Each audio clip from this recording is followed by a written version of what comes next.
महसूल विभाग आणि विभागाने असा निर्णय केला आहे, तलाठी आणि सर्वच तलाट्यापासून जिल्हाधिकाऱ्यापर्यंत, तहसीलदारपासून तर DYSLR पर्यंत, मोजणी अधिकाऱ्यापासून तर नोंदणी अधिकाऱ्यापर्यंत आमच्या विभागाचे सर्व अधिकारी फेस ॲपवर येतील.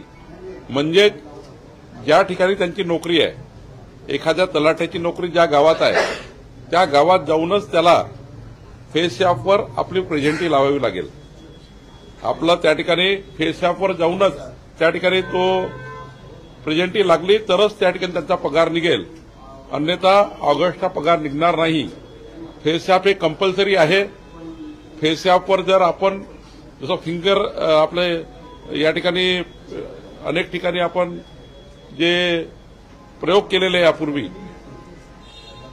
त्या प्रयोगापेक्षा फेस ॲपच्या माध्यमातून आता महसुली कर्मचारी आपली त्या ठिकाणी फेस ॲप करूनच त्या ठिकाणी त्यांची प्रेझेंटी लागणार आहे, त्यांची नोकरीवर तो आहे असं सिद्ध होणार. ज्या दिवशी फेस ॲपवर त्यांनी नोंदणी केली नाही किंवा फेस ॲपवर आपलं प्रेझेंटी लावली नाही त्या दिवशी तो अब्सेंट असं समजण्यात येईल.